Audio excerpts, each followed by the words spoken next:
నమస్తే,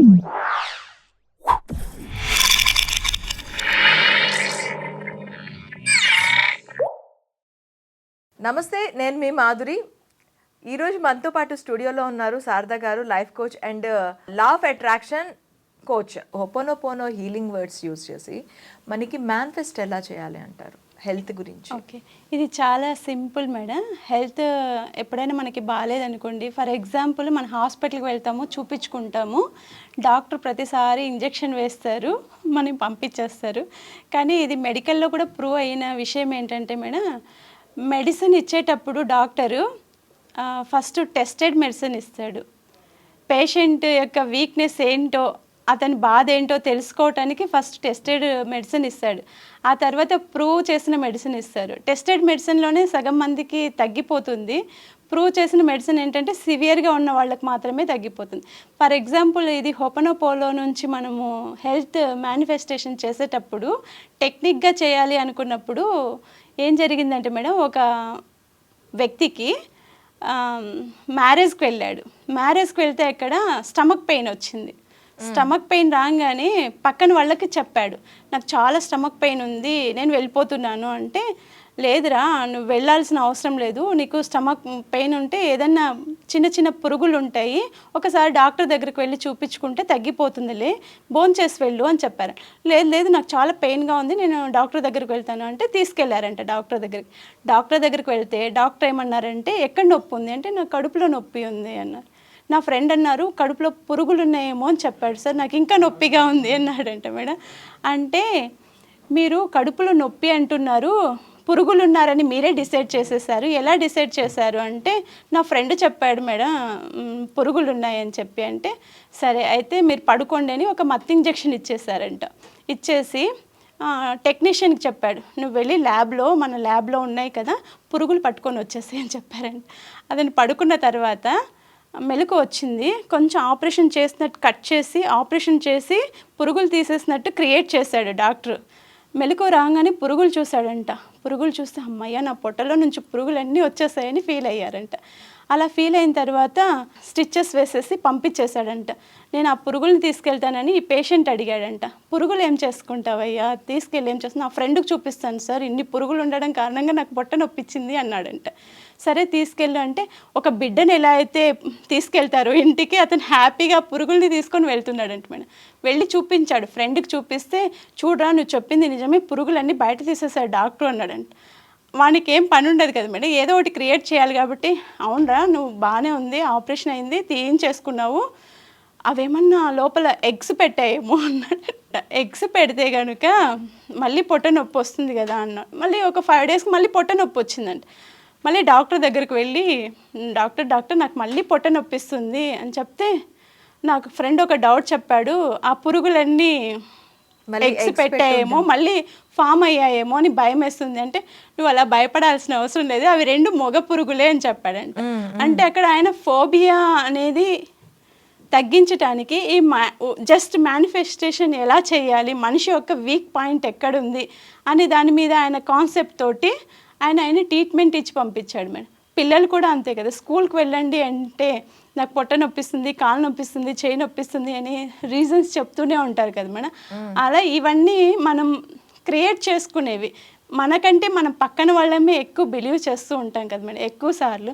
కానీ మనకేంటో తెలియదు. డాక్టర్ని క్వశ్చన్ చేసే రేంజ్లో ఆయన ఆయన చెప్పారన్నమాట. అప్పుడు ఆయన హెల్త్ కోసము చెప్పారంట ఆయన డాక్టరు, నువ్వు రోజు పక్కన వాళ్ళని, ఎదురు వాళ్ళని ఎవరిని పట్టించుకోవద్దు, ఈ హోపోనోపోనో టెక్నిక్ చెప్తాను నీకు, ప్రతిరోజు నీ హెల్త్కి ఇది అప్లై చేయి, మార్నింగే లేసి నీ హెల్త్ ఏదైతే ప్రాబ్లం అనుకుంటున్నావో నువ్వు రోజు నా దగ్గర డాక్టర్ దగ్గరకు వచ్చి ఆపరేషన్ చేయాల్సిన పని లేదు, ఈ టెక్నిక్ ఉపయోగించి నువ్వు నీ ఇంట్లోనే నువ్వు హీల్ చేసుకో, చాలా సివియర్గా ఉందంటే అప్పుడు నా దగ్గరికి వచ్చేయమని చెప్పారంట మేడం. అలా చెప్తూ ఉన్నప్పుడు ఈయన ప్రతిరోజు మార్నింగ్ లేయడము, నా హెల్త్ ఇలా ఉంటుంది. ఎలా అప్లై చేయాలి ఈ హోపోనోపోనో? అదే చెప్పాను కదా మేడం ఇంతకు ముందు. ఏం లేదు మేడం, మీరు కూర్చున్న ప్లేస్లోనే ప్రతిరోజు 3 టైమ్స్, మార్నింగ్ 2 టైమ్సే చేయాలి యాక్చువల్గా అయితే.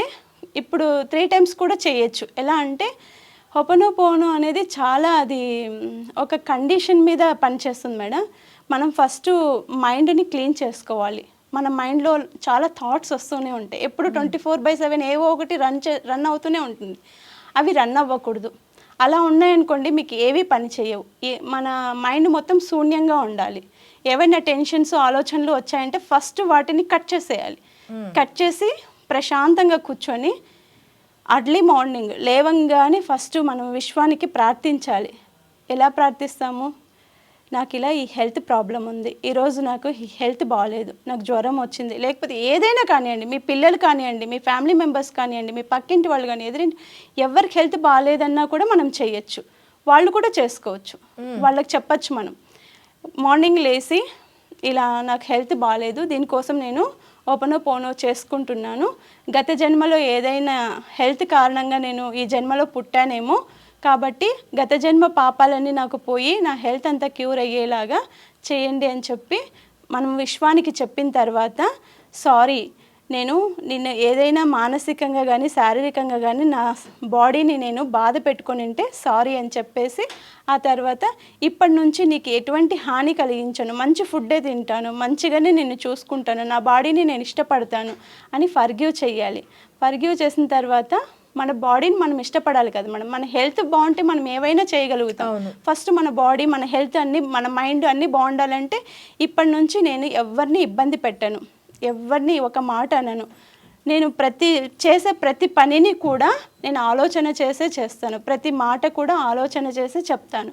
కాబట్టి నేను ఏమైనా ఇబ్బంది పెట్టున్నా, ఎవరినైనా మానసికంగా కానీ శారీరకంగా కానీ మాట వల్ల కానీ బాధ పెట్టున్నా ఇక నుంచి అది చెయ్యను అని చెప్పి దానికి మనం నేను ఇప్పటి నుంచి నేను బాగా ఇష్టపడతాను, ఐ లవ్ యూ అని చెప్పాలి. ఆ తర్వాత నాకు ఇంత మంచి ప్రేయర్ చేసుకునే అవకాశం ఇచ్చినందుకు థ్యాంక్ యూ చెప్పాలి. ఇంతే మేడం. ఈ విధంగానే మనము రోజు మార్నింగ్ లేచి చేయాలి. అర్లీ మార్నింగ్, నైట్ టైం పడుకునే బిఫోర్ బెడ్ ఉంటుంది కదా మేడం, ఆ టైంలో మనం ఖచ్చితంగా చేసుకోవాలి. 100%. అంటే ఇన్ బిట్వీన్ ఎప్పుడైనా చేసుకోవాలి, మీకు ఎప్పుడు నచ్చితే అప్పుడు చేసుకోవచ్చు మేడం. టైం ఉండాలి మీకు. టైం ఉండి చేసుకుంటే మీరు 24/7 కూడా చేసుకోవచ్చు. ఇప్పుడు బిజీ లైఫ్లో మనకి మార్నింగ్ నైటే కుదురుతుంది కాబట్టి 2 times చేయొచ్చు. లేకపోతే మీరు ఇది చార్ట్ చేస్తూనే ఉండొచ్చు. ఫర్ ఎగ్జాంపుల్ మన హెల్త్ ఎవరిదైనా బాగాలేదు, మన పిల్లల హెల్త్ బాగాలేదు, లేకపోతే మన పిల్లలు సరిగ్గా చదవట్లేదు, వాళ్ళ హెల్త్ పాయింట్ ఆఫ్ వ్యూలో కూడా మనం ప్రేయర్ చేయొచ్చు. ఇప్పుడు పిల్లలు అందరూ ఒకే చోటే కూర్చొని ప్రేయర్ చేయాలంటే నవేడేస్ బిజీ కదా మేడం, అందరం దొరకం. కాబట్టి ఎవరుంటే వాళ్ళు చేసుకోవచ్చు, ఎవరికి వాళ్ళు చేసుకోవచ్చు. ఇప్పుడు మీ గురించి నేను కోరుకోవాలన్నా కోరుకోవచ్చు, నా గురించి మీరు కోరుకోవాలన్నా మీరు ఉండాల్సిన అవసరం లేదు. నాకు మిమ్మల్ని చూస్తూనే నేను చేయాల్సిన అవసరం లేదు, నా మైండ్తో నేను చేస్తాను. ఓకే, ఎవరి గురించైనా ఎవరి గురించైనా చేయొచ్చు. ఏదైనా కానీ ఎవరు లేకపోయినా మనమే చేసేయచ్చు, ఇతరుల కోసం కూడా చేయొచ్చు. ఎక్కడ అమెరికాలో నా కూతురు అమెరికాలో ఉందనుకోండి, అమెరికాలో ఉన్న కూతురు కోసం కూడా నేను ఇక్కడ ఇండియాలో చేయొచ్చు. అయితే మీరు ఇప్పుడు మీకు సంబంధించి ఏదైనా అయిందా ఈ మేనిఫెస్టేషన్ హెల్త్? అవును మేడం, చాలా జరిగింది. ఒకసారి మా చిన్నమ్మాయి స్కూల్కి వెళ్తుంది. స్కూల్కి వెళ్ళినప్పటి నుంచి వామిటింగ్ అని అంటుంది.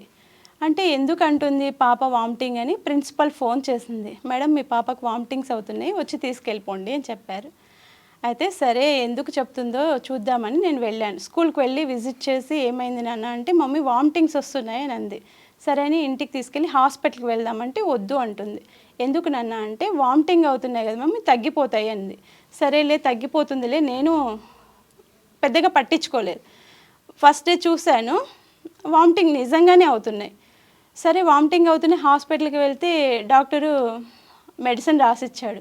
ఏం తిన్నావు నాన్న అన్నాడు. పిజ్జా బర్గర్ తిన్నాను సార్ అంది. మరి పిజ్జా బర్గర్ అనేది మైదా పిండి కదా, నువ్వు తినకూడదు కదా, మరి అవి తింటే స్టమక్ పెయిన్ వస్తుంది కదా, మరి ఎందుకు తిన్నావు అని అన్నా. అవి టేస్టీగా ఉన్నాయి అంటే మమ్మీ చేసే ఫుడ్ బాగోలేదా అని చెప్పాడు డాక్టర్. మమ్మీ కూడా చేస్తుంది కానీ ఇంత టేస్టీగా పిజ్జాలు బర్గర్ చెయ్యదు అని చెప్పింది.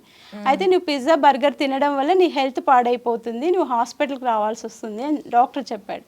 ఆ రోజు నుంచి అమ్మాయి పిజ్జా బర్గర్ మానేసి హెల్తీ ఫుడ్ తిని ప్రతిరోజు నాతో పాటు మార్నింగ్ లేసి ప్రేయర్ చేసుకుంటుంది. ఈ రోజు నుంచి నేను పిజ్జా తినను, బర్గర్ తినను, నేను నా బాడీని నేను ఇష్టపడతాను, నేను పిజ్జా బర్గర్ తినడం వల్ల కదా నేను స్కూల్కి వెళ్ళలేకపోతున్నాను, నా హెల్త్ డిస్టర్బ్ అవుతుంది, నేను ఎగ్జామ్ సరిగ్గా రాయట్లేదు కదా అని ఆ టెక్నిక్ కూడా నేను మా అమ్మాయికి నేర్పించేశాను మేడం. మార్నింగ్ లేసి ఇలా చేసుకోవాలి, ఈ విధంగా మేనిఫెస్టేషన్ చేసుకుంటూ నువ్వు హోపనోపోలో ఫాలో అయ్యావనుకో నీ లైఫ్లో ఏం కావాలన్నా అది వస్తుంది, నువ్వు ఎప్పుడు వామిటింగ్ తోటి సిక్ అవుతున్నావు, నువ్వు ఇలా సిక్ అవ్వకుండా ఉండాలంటే నీ హెల్త్ పాయింట్ ఆఫ్ వ్యూలో ఇది చేసుకోమనే టెక్నిక్ ఇవ్వడం ద్వారా పాప ఈరోజు హెల్తీగానే ఉంటుంది. ఆ అమ్మాయి మానసికంగా యాక్చువల్గా అది తినడం వల్ల వచ్చిండదు మేడం, ఆమె తిని ఆ డైజెషన్ అయ్యి ఉండదు కదా, దానివల్ల వచ్చి ఉంటుంది.